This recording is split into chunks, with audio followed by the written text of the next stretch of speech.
Hi friends, welcome back to our channel. ఇవాల్టి వీడియోలో రెండు రకాల రెసిపీస్ అయితే చూపిస్తున్నాను. చాలా సింపుల్ ఇంగ్రీడియంట్స్తో చాలా టేస్టీగా ప్రిపేర్ చేసుకోవచ్చు. ఇంకా ఈ ప్రాసెస్ ఏంటో చూద్దాం. వీడియోలో మష్రూమ్ మసాలా కర్రీ చూపిస్తున్నాను. ఈ కర్రీని ఒక్కసారి ఇలా ట్రై చేసి చూడండి, మళ్ళీ ఖచ్చితంగా ట్రై చేస్తారు. అంత టేస్టీగా ఉంటుంది. నిజానికి చెప్పాలంటే రెస్టారెంట్కి మించిన టేస్ట్ అయితే ఉంటుందండి. చాలా బాగుంటుంది. ముందుగా నేనైతే ఇక్కడ ఒక 200 గ్రామ్స్ వరకు మష్రూమ్స్ తీసుకున్నాను. తీసుకుని దీన్ని పై లేయర్ అనేది ఈ విధంగా తీసారంటే ఈజీగా వచ్చేస్తుంది అనమాట. ఇలా తీయడం వల్ల ఏంటంటే పైన కొంచెం ఇసుక లాంటిది ఏమన్నా అతికినా కూడా పోతుంది. సో ఈ విధంగా అన్నిటి కూడా తీసేసిన తర్వాత ఇప్పుడు వీటిని ఒక బౌల్లో తీసేసుకుని అందులోకి కొద్దిగా వాటర్ని యాడ్ చేసుకుని ఒకసారి బాగా క్లీన్గా వాష్ చేసుకోవాలి.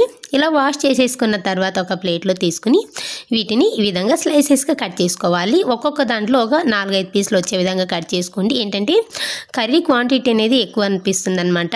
సో ఈ విధంగా అన్నిటిని కూడా కట్ చేసేసుకుని పక్కన పెట్టేసుకోండి. ఆ తర్వాత ఇప్పుడు వీటిని ఒక బౌల్లో తీసేసుకోండి. తీసుకున్న తర్వాత ఇప్పుడు దీన్ని మ్యారినేట్ చేసుకుందాం. నెక్స్ట్ ఇందులోకి కొద్దిగా ఉప్పు, కొద్దిగా పసుపు, కొద్దిగా కారం, ఈ మూడింటిని వేసుకుని ఇదంతా కూడా కలిసే విధంగా బాగా మిక్స్ చేసేసుకోవాలి.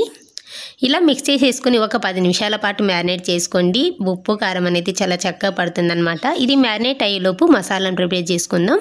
ఒక మిక్సీ జార్ తీసుకుని అందులోకి ఒక 8 లేదా 10 వరకు జీడిపప్పు, తరిగిన టమాటా పెద్ద సైజు ఒకటి వేసుకున్నాను. అలాగే ఒక 10-12 వెల్లుల్లి రెబ్బలు. వెల్లుల్లి ఎంతైతే వేసుకుంటామో దానికి సగానికి అల్లం ముక్కలు వేసుకోవాలి.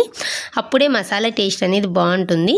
వేసుకున్న తర్వాత దీన్ని మెత్తటి పేస్ట్ లాగా గ్రైండ్ చేసేసుకుని పక్కన పెట్టుకోండి. ఆ తర్వాత స్టవ్ మీద ఒక ప్యాన్ పెట్టుకోవాలి. పెట్టుకున్న తర్వాత అందులోకి 1 స్పూన్ ఆయిల్ వేసుకోండి. ఆయిల్ కాస్త హీట్ అయిన తర్వాత క్యూబ్స్ లాగా కట్ చేసుకున్న క్యాప్సికమ్ ఒకటి ఉల్లిపాయ కూడా క్యూబ్స్ లాగా కట్ చేసుకోండి. ఉల్లిపాయల్ని క్యూబ్స్ లాగా కట్ చేసిన తర్వాత ఈ విధంగా విడదీసేయాలన్నమాట. ఇలా విడదీసేసుకొని వేసుకోండి. వేసుకున్న తర్వాత వీటిని లైట్గా ఫ్రై చేసుకోవాలి. ఒక 30 సెకండ్స్ ఫ్రై చేసుకుంటే సరిపోతుంది. సో ఈ విధంగా లైట్గా ఫ్రై అయిన తర్వాత నెక్స్ట్ ఇందులోకి క్యూబ్స్ లాగా కట్ చేసుకున్న టమాటా ఒకటి వేసుకుంటున్నాను. ఈ టమాటాలు కూడా అంతే మెత్తగా ఫ్రై అవ్వాల్సిన అవసరం లేదు. లైట్గా అంటే పై లేయర్ అనేది కొంచెం ఫ్రై అయితే సరిపోతుంది.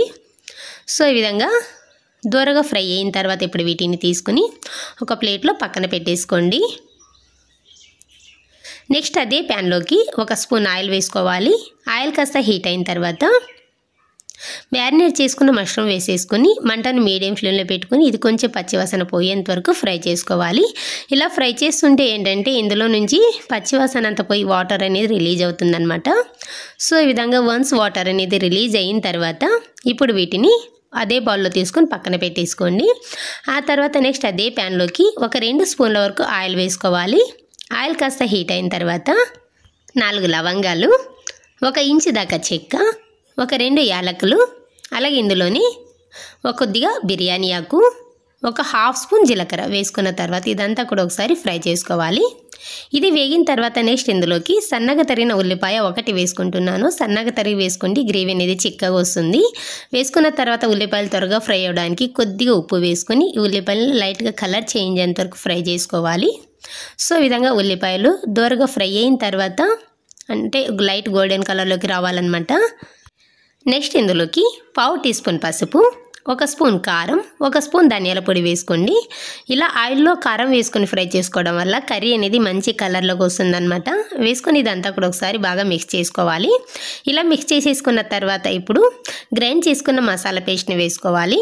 వేసుకున్న తర్వాత ఇదంతా కూడా పచ్చిదే గ్రైండ్ చేసుకున్నాం కాబట్టి పచ్చివాసన పోయేంత వరకు మంటని లో టు మీడియం ఫ్లేమ్లో పెట్టుకుని మాడకుండా ఫ్రై చేసుకోవాలి. సో వన్స్ ఈ విధంగా బాగా ఫ్రై అయ్యి ఈ మసాలా అనేది ప్యాన్కి సపరేట్ అయిన తర్వాత నెక్స్ట్ ఇందులోకి ఒక 2 స్పూన్ల వరకు పెరుగు వేసుకుంటున్నాను. మంటని లో ఫ్లేమ్లో పెట్టుకుని కలుపుకోండి. హై ఫ్లేమ్లో పెట్టుకుని కలుపుకున్నారనుకోండి పెరుగు అనేది విడిపోతుంది. సో ఈ విధంగా అంతా కూడా ఒకసారి మిక్స్ అయిన తర్వాత నెక్స్ట్ ఇందులోకి రుచికి సరిపడా ఉప్పు, ఆల్రెడీ ఉప్పుని మ్యారినేట్ చేసేటప్పుడు కొద్దిగా వేసాను, అందుకని కొద్దిగా వేసుకుంటున్నాను. అంటే సరిపడంత వేసుకోండి. వేసుకున్న తర్వాత ఇదంతా కూడా ఒకసారి మిక్స్ చేసేసుకుని నెక్స్ట్ ఇందులోకి గ్రేవీకి సరిపడా వాటర్ని నేనైతే ఒక 1/2 కప్పు దాకా వేసుకున్నాను. ఈ కర్రీ అనేది కొంచెం చిక్కగా ఉంటేనే టేస్ట్ బాగుంటుంది, మరీ పల్చగా చేసుకోవద్దు. సో ఈ విధంగా కొంచెం చిక్కగా ఉండేలాగా వేసుకోండి. గ్రేవీ ఇలా ఉడకడం స్టార్ట్ అయిన తర్వాత నెక్స్ట్ ఇందులోకి ఫ్రై చేసుకున్న మష్రూమ్, ఫ్రై చేసుకున్న క్యాప్సికమ్, టమాటా కూడా వేసుకోవాలి. వేసుకున్న తర్వాత ఇదంతా కూడా ఒకసారి బాగా మిక్స్ చేసేసుకోండి. ఇలా అంతా కూడా కలుపుకున్న తర్వాత ఇప్పుడు దీనికి మూత పెట్టేసి మంటని మీడియం ఫ్లేమ్లో పెట్టుకుని ఒక 7 నుంచి 8 నిమిషాల పాటు ఉడికించుకోవాలి. నేనైతే ఇక్కడ ఒక 8 మినిట్స్ ఉడికించుకున్నాను. 8 మినిట్స్ తర్వాత చూపిస్తున్నాను చూడండి. కర్రీ అనేది పర్ఫెక్ట్గా రెడీ అయిపోయింది. ఇలా ఆయిల్ కూడా పైన సపరేట్ అయిపోయింది కదా, చూడడానికి ఎంత బాగా కనిపిస్తుందో, టేస్ట్ కూడా అంతే టేస్టీగా ఉంటుంది. గ్రేవీ కన్సిస్టెన్సీ అనేది ఈ విధంగా చిక్కగా ఉండాలి. ఇప్పుడు లాస్ట్లో ఒక 1/2 టీ స్పూన్ గరం మసాలా, కొద్దిగా కస్తూరి మేతి వేసుకోండి. ఫ్లేవర్ అనేది చాలా బాగుంటుంది. వేసుకున్న తర్వాత ఇదంతా కూడా ఒకసారి కలుపుకోండి. ఇలా కలుపుకుని జస్ట్ ఒక 30 సెకండ్స్ పాటు ఉడికించుకోవాలి.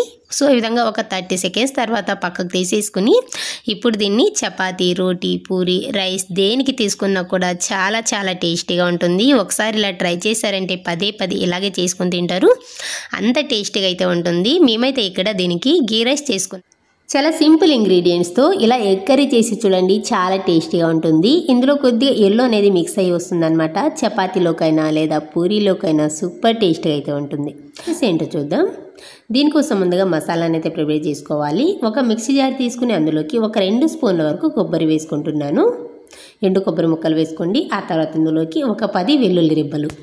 ఇవి వచ్చేసి నాటు వెల్లుల్లి ఎక్కడైనా దొరికితే మాత్రం తీసుకోండి, చాలా టేస్టీగా వస్తుంది. ఆ తర్వాత అల్లం ముక్కలు చాలా కొద్దిగా వేసుకోండి. వెల్లుల్లిలో సగం వేసుకోవాలి అంతే. వేసుకుని ఈ విధంగా పౌడర్ లాగా గ్రైండ్ చేసుకోవాలి. ఇలా గ్రైండ్ చేసేసుకున్న తర్వాత ఇప్పుడు ఇందులోకి టమాటా వేసుకుంటున్నాను. పెద్దదైతే 1 వేసుకోండి, చిన్నవైతే 2 వేసుకోండి.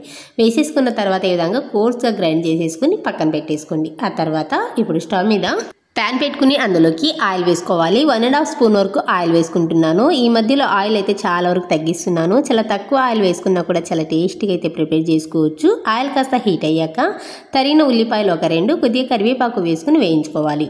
సో ఈ ఉల్లిపాయలు అనేవి కొంచెం ఈ విధంగా లైట్గా ఫ్రై అయితే సరిపోతుంది. ఆ తర్వాత ఇందులోకి గ్రైండ్ చేసుకున్న మసాలా అంతా వేసేసుకోండి. నెక్స్ట్ ఇందులోని పసుపు, రుచికి సరిపడా ఉప్పు ఇప్పుడే వేసేసుకుంటున్నాను, త్వరగా మగ్గిపోతుంది అనమాట.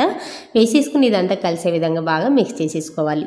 సో ఈ విధంగా మిక్స్ చేసేసుకున్న తర్వాత ఇప్పుడు దీనికి మూత పెట్టేసి ఇది కొంచెం పచ్చివాసన పోయేంత వరకు మగ్గించుకోవాలి. ఇలా పచ్చివాసన పోయిన తర్వాత నెక్స్ట్ ఇందులోకి 1 స్పూన్ వరకు కారం వేసుకుంటున్నాను.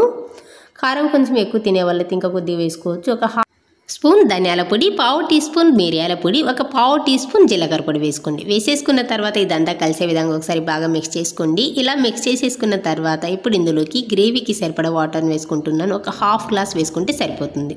ఈ గ్రేవీ కన్సిస్టెన్సీ అనేది కొంచెం గట్టిగా ఉండాలి, అంటే ముక్కకి అతికినట్టుగా రావాలన్నమాట. వేసేసుకుని ఇది కొంచెం ఈ విధంగా ఒక 2 నిమిషాల పాటు మరిగించుకోవాలి. ఒక 2 మినిట్స్ ఇలా మరుగుతున్నప్పుడు ఇందులోకి కట్ చేసుకున్న బాయిల్డ్ ఎగ్స్ని ఒక 6 వరకు వేసుకుంటున్నాను. ఈ విధంగా క్యూబ్స్ లాగా కట్ చేసుకుని వేసుకోండి. ముక్కకి చక్కగా పడుతుంది మసాలా అనేది. వేసేసుకుని అంతా కూడా ఒకసారి కలుపుకోవాలి. సో ఈ విధంగా అంతా మిక్స్ చేసేసుకున్న తర్వాత ఇప్పుడు దీనికి మూత పెట్టేసి ఒక 5 నుంచి 6 నిమిషాల వరకైనా ఉడికించుకోవాలన్నమాట. సో ఈ విధంగా ఒక 6 నిమిషాల పాటు ఉడికించుకొని చూపిస్తున్నాను చూడండి. ఇలా ఆయిల్ అనేది ఫ్లోట్ అయిందంటే పర్ఫెక్ట్గా ఉడికినట్టు. ఇప్పుడు ఇందులోకి ఒక 1/2 స్పూన్ వరకు చికెన్ మసాలా వేసుకోండి. టేస్ట్ అనేది చాలా బాగుంటుంది. వేసేసుకున్న తర్వాత ఇప్పుడు ఇందులోకి సన్నగా తరిగిన పచ్చిమిర్చి ఒక 2 వేసుకుంటున్నాను. ఆ తర్వాత ఇందులోకి కొంచెం కొత్తిమీర వేసుకోండి. కొత్తిమీర వేసేసుకున్న తర్వాత దీన్ని నెమ్మదిగా కలుపుకోవాలి. ఇందులో ఎల్లో ఉంది కదా, చిదిరిపోకుండా కలుపుకోండి. సో ఈ విధంగా కొంచెం నెమ్మదిగా కలుపుకోండి. ఇదేంటంటే లైట్గా కొంచెం ఎల్లో అనేది ఎంత మెల్లగా కలుపుకున్నా కూడా కొద్దిగా చిదిరినట్టు వస్తుంది కదా, అందుకని చపాతీలోకి తింటున్నప్పుడు చాలా టేస్టీగా వస్తుందన్నమాట. ఒకసారి ట్రై చేసి చూడండి, ఖచ్చితంగా నచ్చుతుంది. ఇప్పుడు స్టవ్ ఆఫ్ చేసేసి చపాతీలోకైనా లేదా పూరీలోకైనా రైస్లోకైనా సర్వ్ చేసుకోండి. చాలా చాలా టేస్టీగా వస్తుంది. ఈ రెసిపీ నచ్చితే మాత్రం ప్లీజ్ ఒక లైక్ చేయండి, షేర్ చేయండి. అలాగే మరిన్ని వీడియోస్ కోసం వెయిట్ చేయండి. Thank you for watching.